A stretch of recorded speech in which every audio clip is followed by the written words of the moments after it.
Le collectif antinucléaire des Bouches-du-Rhône vous présente sa demi-heure radioactive de contre-propagande sur le nucléaire.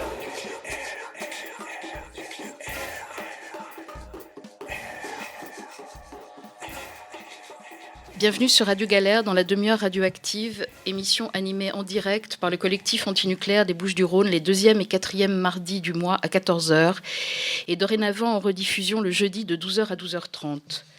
Nous sommes un collectif d'hommes et de femmes indépendants de tout parti politique ou réseau institutionnalisé. Considérant que nous sommes tous et toutes des cobayes de l'industrie nucléaire et que nous sommes tous et toutes les victimes potentielles d'une prochaine catastrophe, nous pensons que nous n'avons d'autre choix que de nous informer et d'agir. C'est ce que nous nous efforçons de faire ici. Aujourd'hui, nous accueillons Thierry Ribaud, économiste au CNRS, qui vit et travaille au Japon, co-auteur d'un ouvrage sur la catastrophe de Fukushima et l'histoire du nucléaire civil et militaire au Japon, intitulé « Les sanctuaires de l'abîme », paru aux éditions de l'Encyclopédie des nuisances en 2012. Il est également l'auteur de chroniques régulières sur le site Rue 89. Bonjour Thierry Ribaud et merci d'être avec nous depuis le Japon. Bonjour. Alors, François Hollande était ces derniers jours en visite au Japon dans le but d'établir une coopération avec le gouvernement japonais, plus particulièrement dans le domaine du nucléaire. Nous y reviendrons dans cette émission. Dans un premier temps, j'aimerais bien que nous abordions avec vous les conditions de vie des victimes de Fukushima aujourd'hui. Dans votre article du 22 mai dernier sur le site Rue 89, vous rapportez le témoignage d'une des réfugiées de la catastrophe qui se termine par ces mots terribles. « C'est bien pire qu'à Tchernobyl et si on nous laissait là sans jamais nous apporter de solution. Comment allons-nous finir ? Notre vie, désormais, c'est de creuser notre tombe. » Oui, ça paraît un peu dramatique. Je pense que c'est en fait, c'est le quotidien, tout simplement. Cette phrase prononcée par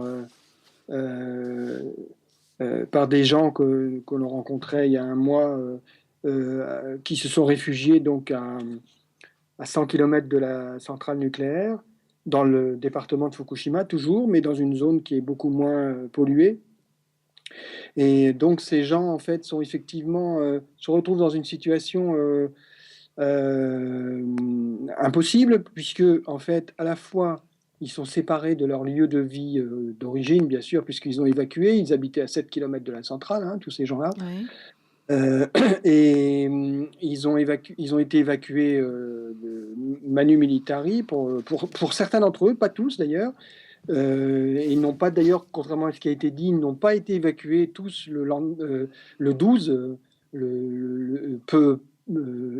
quelques heures avant la première explosion. En fait, même ces gens qui étaient proches de la centrale, on voit bien, on sait maintenant que leur évacuation s'est en fait distillée au fur et à mesure de la semaine qui a passé, et certains ayant même évacué après la 3e explosion. Donc, sans compter qu'une grande partie de ces gens qui sont partis, qui ont évacué, quand bien même ils auraient évacué avant la première explosion, de toute façon, quand ils sont partis avant la première explosion, ils se sont réfugiés 10 km plus loin. Donc en fait, ils ont pris bien sûr de toute façon le lendemain le nuage qui est passé, quoi. Alors, donc voilà, ça c'est les circonstances au moment de la fuite. Mais 2 ans après, ce qui est assez fou, c'est que ces gens-là se retrouvent donc dans des logements dits provisoires, qui sont en fait donc devenus des logements permanents, et dans des conditions de vie qui ne sont pas, comment dirais-je, dramatiques en elles-mêmes, parce qu'on peut dire quand même qu'il y a une sacrée organisation tout de même, hein, autour de ces logements dits provisoires. Il y a une volonté, il y a eu une volonté quand même d'en faire des infrastructures d'accueil tout de même, hein. C'est pas des camps de réfugiés comme on peut trouver dans certains pays qui sont en guerre. Ça n'a rien à voir avec ça.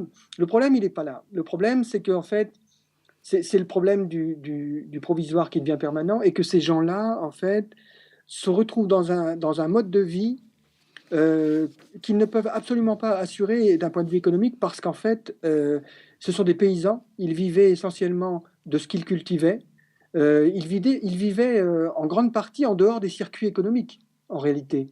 Et là, ils se retrouvent à vivre avec très peu d'argent, 100 000 yens par mois, c'est-à-dire en fait 700 euros par mois. Au Japon, ça fait pas beaucoup pour vivre, pour payer des factures et pour payer aussi une nourriture qu'avant ils autoproduisaient.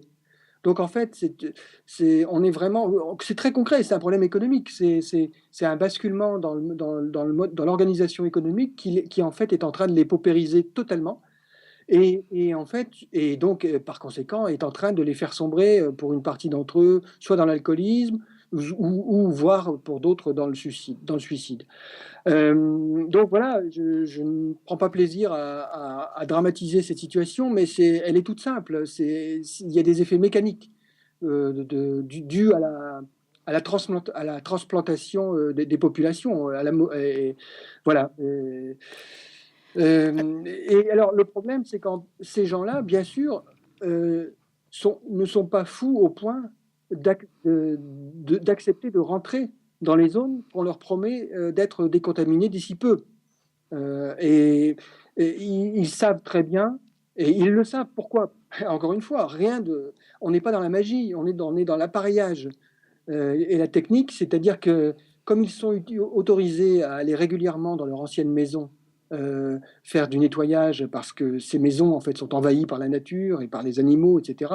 Donc ils y vont un coup de temps en temps avec des autorisations spéciales pour pouvoir nettoyer et bien sûr ils mesurent. Ils font des repères, ils tiennent des carnets et voilà. Et qu'est-ce qu'ils constatent? C'est qu'en fait ça n'a pas changé.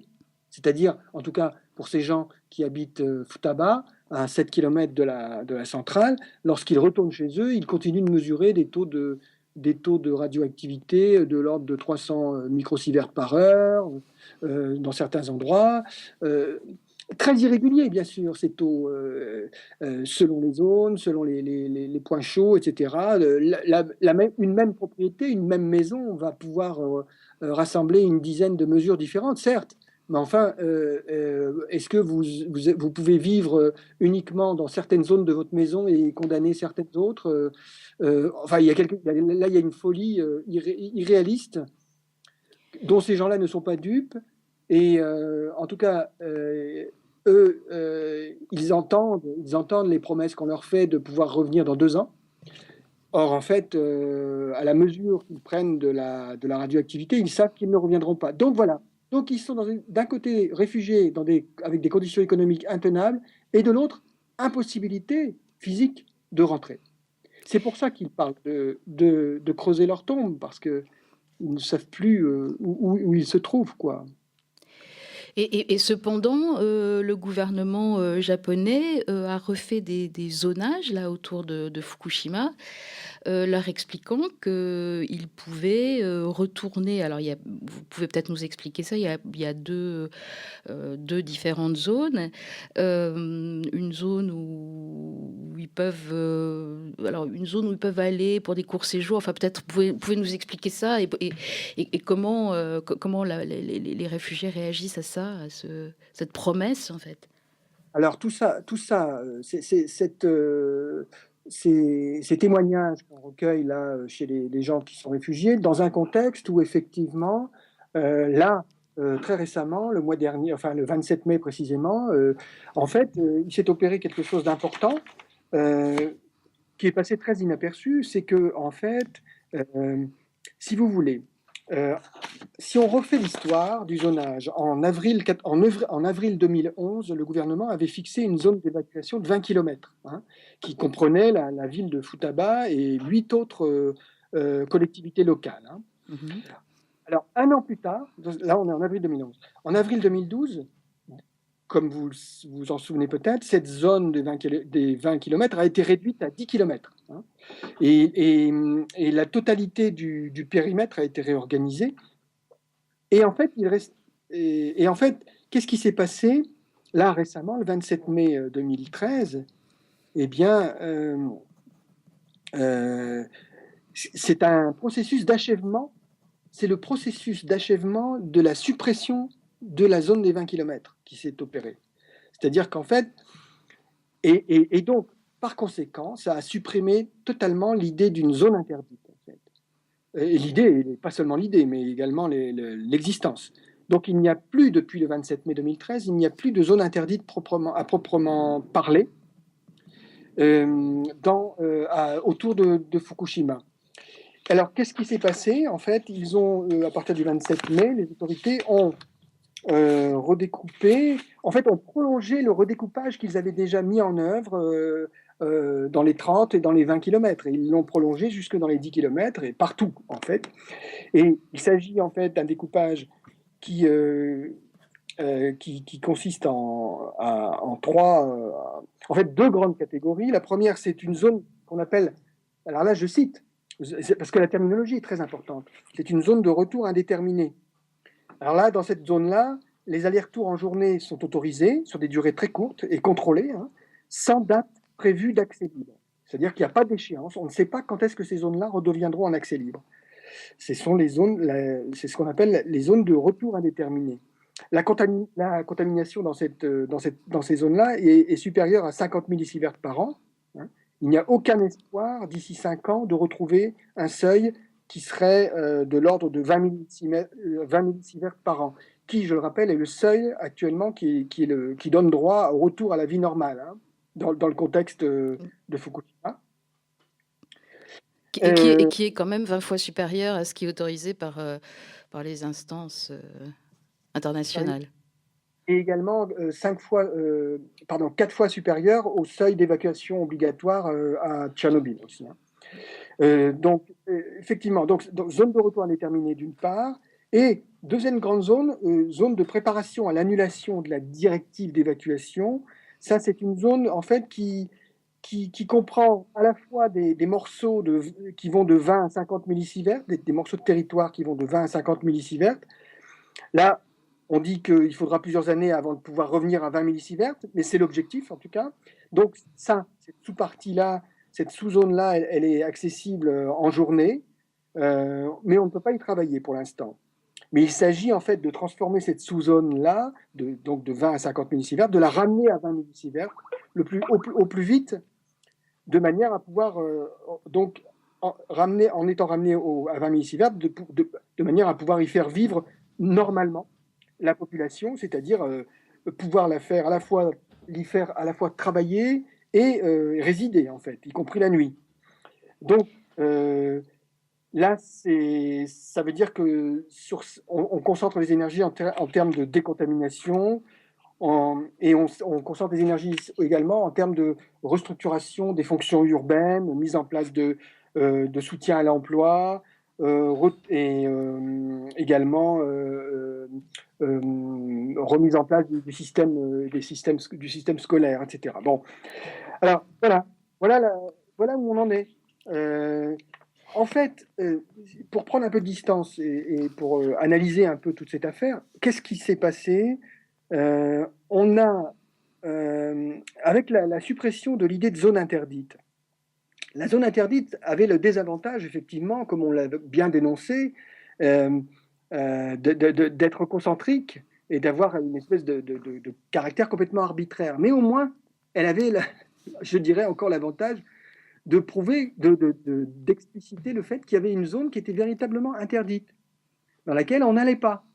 Or là, on n'est plus du tout dans une terminologie de ce type, et donc dans une réalité de ce type, puisque on est dans les 3 zones, les 3 sous-zones sont des zones toutes qualifiées de retour, soit planifiées, soit en cours, soit bientôt, soit... Donc, en fait, qu'est-ce qu'on a fait? On a chacune des nouvelles catégories qui ont été créées contient l'idée positive d'un retour, en fait, à plus ou moins long terme. Donc, il s'agit de faire passer le message à travers ces nouvelles catégories, selon lequel désormais, eh bien, la seule variable qui va devenir mouvante dans cette affaire, c'est l'échéance. Ce n'est pas le fait que l'on puisse ou pas retourner, c'est le fait de quand va-t-on retourner? Et la terminologie utilisée pour la désignation des zones, maintenant, est bien fidèle à cette idée, donc, d'introduire une partition autour de la temporalité du retour, et non pas autour de la possibilité ou de l'impossibilité du retour. Donc, on réintroduit, pour le dire autrement, une échelle graduée, qui renvoie en fait à cette idée fondamentale que les autorités défendent depuis le début, l'idée de reconquête des territoires. Hein. Donc on réintroduit une échelle temporelle graduée qui vient conforter cette idée de reconquête des territoires, là où on en était resté depuis 2 ans à une partition qui était plutôt rigide, qui posait une impossibilité, je dirais, spatiale et sanitaire de penser le retour, en fait. Est-ce que tout ça, on peut... Parce que je trouve qu'au mois de mai, là, il y a eu beaucoup de choses qui se sont concentrées, en particulier beaucoup alors des communiqués de presse, des rapports des instances internationales. Alors en particulier, là, le 31 mai, il y a eu un communiqué de presse du comité scientifique de l'ONU sur les conséquences des émissions radioactives, qui est un texte absolument abominable puisqu'il continue à nier tout risque sanitaire immédiat à Fukushima. Et puis, il y a eu, par contre, et heureusement, ce rapport de l'ONU par Alan Grover le 27 mai, qui, lui, pose des doutes sérieux. Et puis, la réaction du gouvernement japonais, qui repart dans le négationnisme. Alors, est-ce que tout ça, est-ce qu'on peut dire que tout ça, c'est lié? Et puis, peut-être, vous pouvez nous parler un petit peu de ce rapport heureusement de Monsieur Grover, qui... Alors, oui, oui, qui vient quand même un peu remettre un peu de réalité dans tout ça. Permettez-moi chronologiquement de rappeler qu'en fait c'est l'inverse, c'est-à-dire que c'est d'abord le rapport Grover qui a été publié, qui est donc le haut commissaire aux droits de l'homme, qui est rapporteur spécial au sein du Haut Commissariat des droits de l'homme de l'ONU. Donc, chronologiquement, je le pointe parce que vous allez comprendre pourquoi. C'est que ce rapport est sorti avant.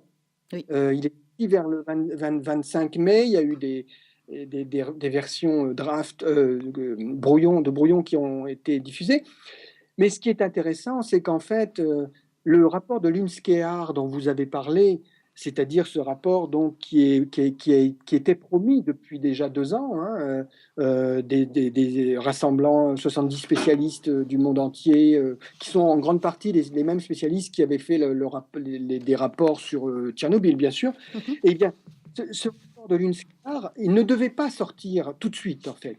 Et en fait, il y a eu, et là mes informations sont très fiables, il y a eu une fuite organisée concernant ce rapport. C'est-à-dire qu'en fait,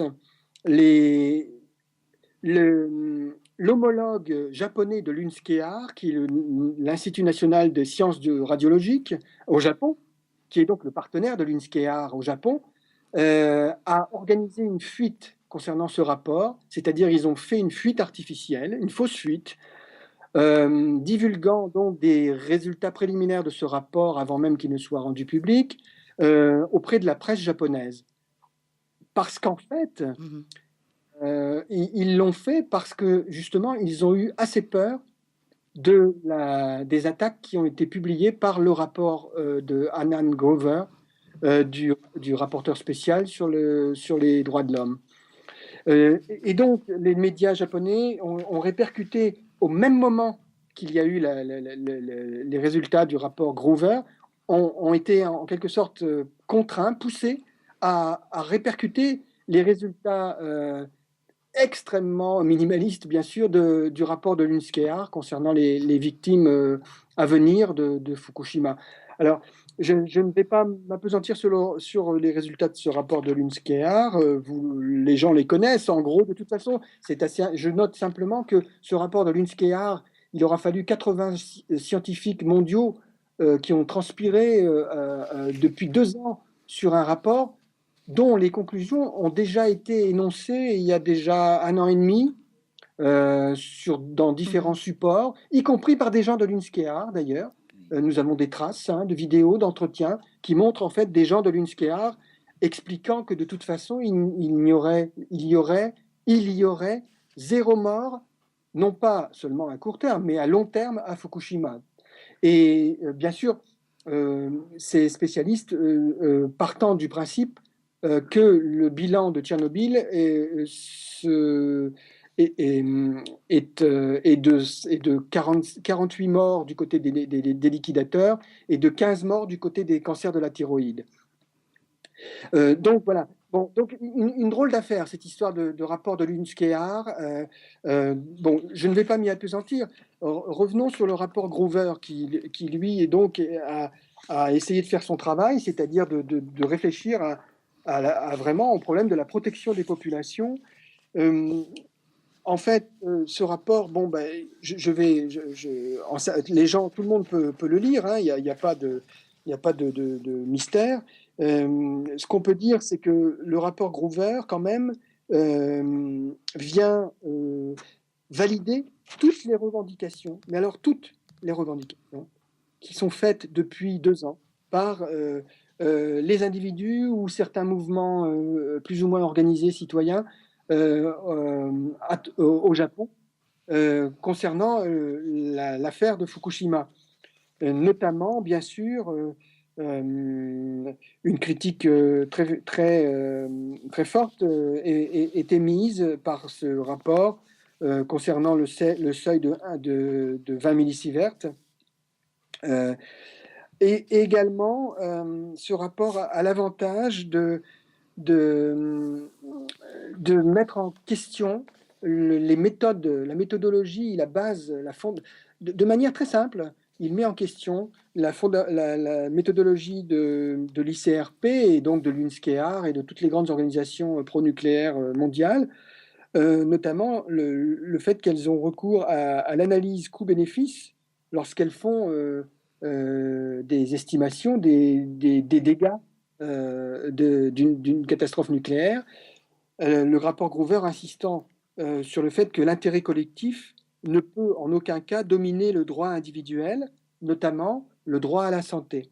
Donc il est clairement énoncé, écrit, noir sur blanc, que l'intérêt collectif n'est pas premier face à la vie des individus. Ce qui est quand même facile à dire, mais il me semble important qu'il ait été répété dans le cadre de ce rapport, puisque tout ce qui est la manière de gérer la crise à Fukushima s'inscrit dans l'inverse total de cette formule, hein, puisqu'il s'agit avant tout de sauver, soi-disant, le collectif. On en a pour preuve d'ailleurs des récentes révélations qui ont été faites au Japon concernant le choix des 1 millisievert. En fait, il s'avérerait, nous avons des minutes, des verbatims de compte rendu d'audience, de discussions gouvernementales qui sont maintenant disponibles, qui montrent clairement qu'en fait, le gouvernement, en 2011, 5 mois après la catastrophe, avait envisagé un seuil à 1 millisievert, puis à 5 millisieverts, en fait. Et quelques mois après, le choix a été fait, et ça a été donc un choix totalement délibéré de s'orienter vers un seuil de 20 millisieverts. La raison principale invoquée, en tout cas, ayant été, et là c'est clairement dit, c'est clairement exprimé, donc il n'y a pas à fantasmer là-dessus.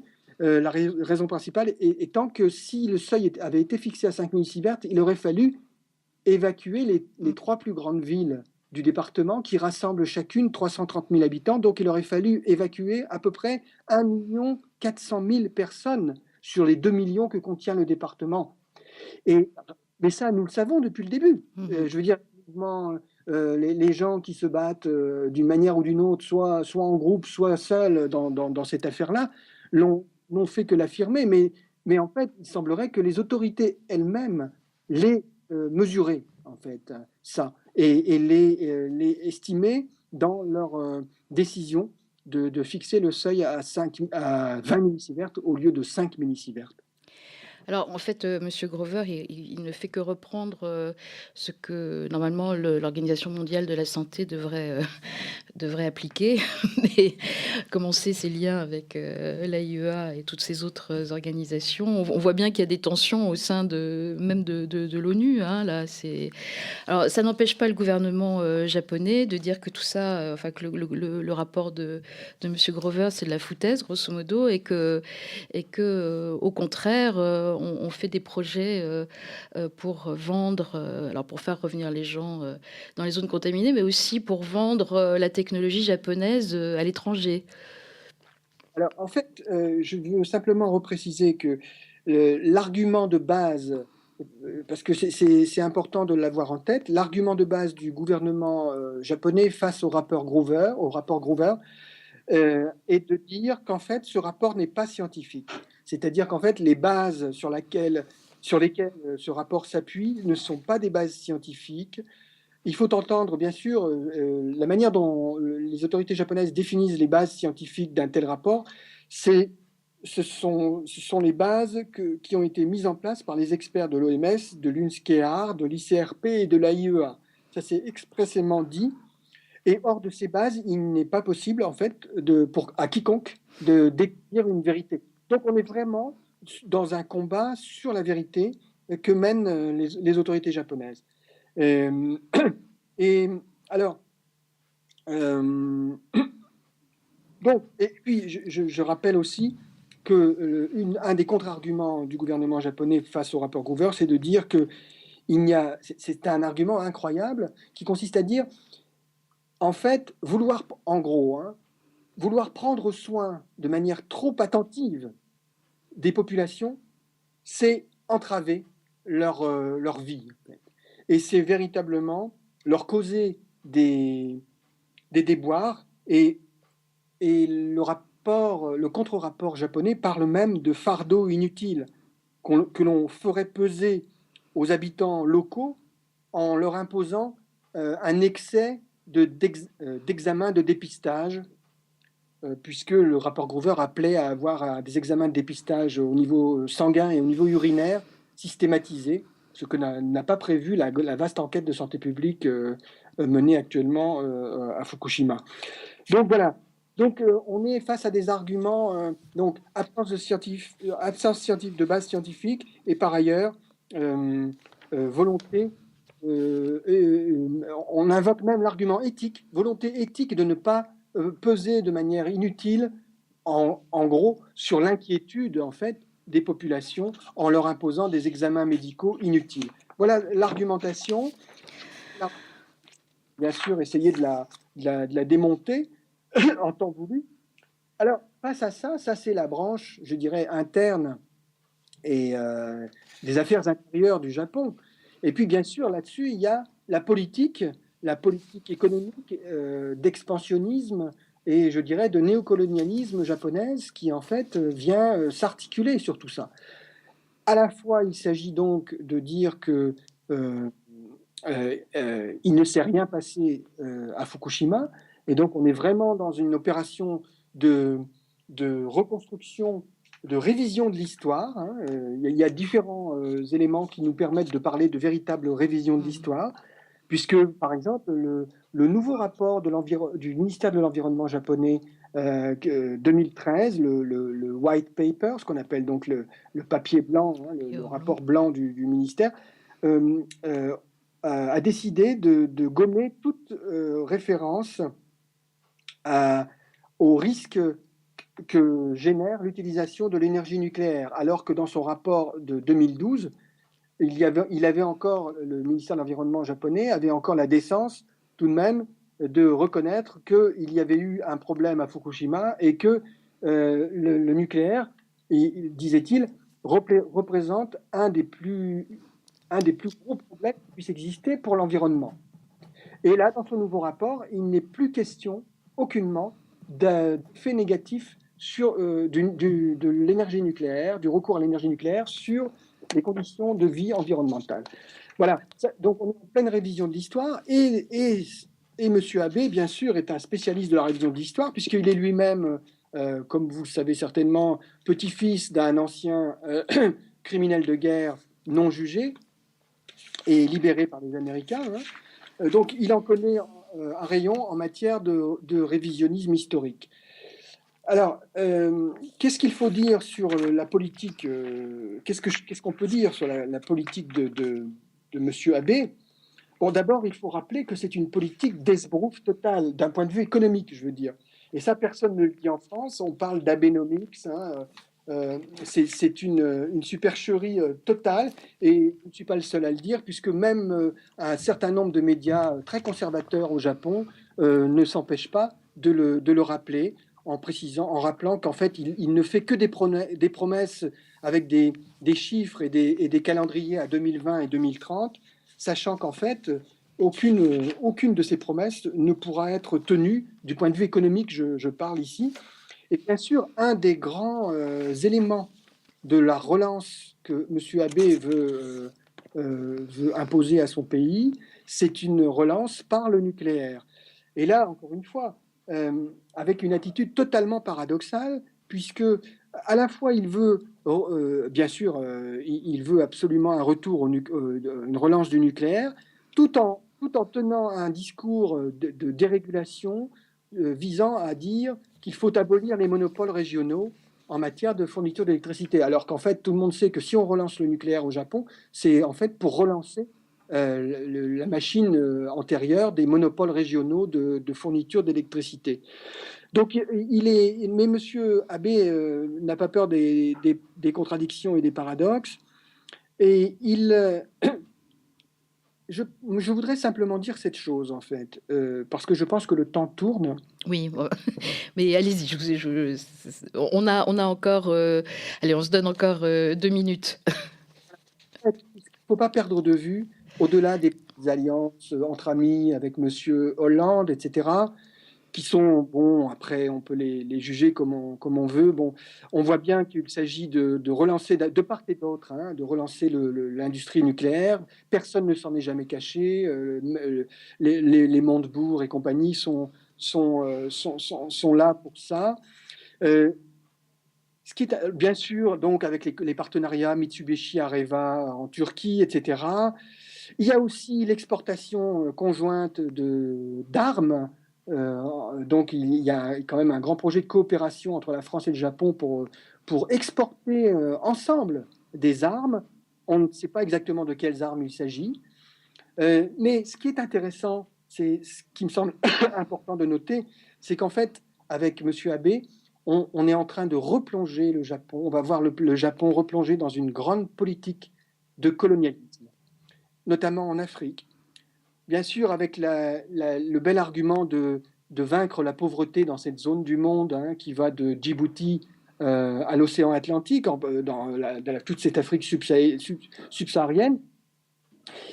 En fait, avec l'idée tout simplement de préserver les ressources en uranium qui se trouvent notamment au Niger, et où le Japon a d'importants projets d'exploitation là-bas. Alors, donc voilà, en fait, je rappelle donc qu'Abe, juste avant d'accueillir Hollande, était à Yokohama dans une grande conférence internationale sur l'Afrique, où il a promis donc d'aider les pays africains, et notamment il a fait la promesse d'arroser abondamment en fonds toute la zone, et également de former une élite de 2000 intervenants antiterroristes qui vont donc... Alors, seront-ils japonais ou seront-ils... En tout cas, ils seront formés par les Japonais. Il n'est pas clair de savoir s'ils seront d'origine japonaise ou s'ils seront d'origine locale et formés par les Japonais uniquement. En tout cas, les Japonais vont faire c'est au minimum de la formation antiterroriste dans toute cette zone de l'Afrique, de manière à faire face aux éventuelles menaces qui vont peser sur leurs intérêts en termes d'accès aux ressources, notamment en uranium. Donc, on est véritablement dans une nouvelle colonisation, et la politique d'Abe donc est articulée autour d'une négation intérieure en matière d'impact sanitaire du nucléaire, et de colonialisme extérieur pour garantir l'accès du Japon aux ressources pour alimenter ses centrales. On comprend que M. Abe et M. Hollande ont dû trouver beaucoup de choses à se dire. Ah, Écoutez, je vous remercie, c'est toujours trop court. Bon, je rappelle le titre de votre ouvrage, Les sanctuaires de la Mime, aux éditions, enfin, que vous avez coécrit aux éditions des Nuisances en 2012. Toutes vos publications sont sur, les plus récentes en tout cas, sur ces sujets qu'on vient d'aborder, sont sur le site Rue 89. Toutes nos émissions Radio Galère, la demi-heure radioactive, sont consultables sur notre blog collectif antinucléaire 13.wordpress.com, et en particulier une émission à laquelle vous aviez participé en novembre 2012. N'hésitez pas non plus à nous faire part de vos commentaires sur notre adresse mail collectif-antinucléaire13@orange.fr. Merci Rémi à la technique, et merci pour votre participation. Et je ne sais pas trop bien quoi dire pour terminer, à part bon courage. Et si vous avez un mot de conclusion, c'est à vous. Bon, mais je pense qu'il n'y a rien à conclure. Je pense simplement que cette situation est à la fois une répétition de l'histoire, mais en même temps, ce n'est jamais vrai. L'histoire ne se répète jamais. Et je pense qu'on est dans une répétition, mais également une aggravation de l'histoire. C'est-à-dire que, par rapport à Tchernobyl, je veux dire, je pense que nous sommes dans une période charnière de l'histoire mondiale qui fait que l'affaire de Fukushima aura des répercussions. L'affaire et la manière dont elle est gérée, cette affaire, aura des répercussions beaucoup plus graves encore que celle de Tchernobyl. Voilà, voilà ce que j'ai à dire. Bien, merci beaucoup. À bientôt.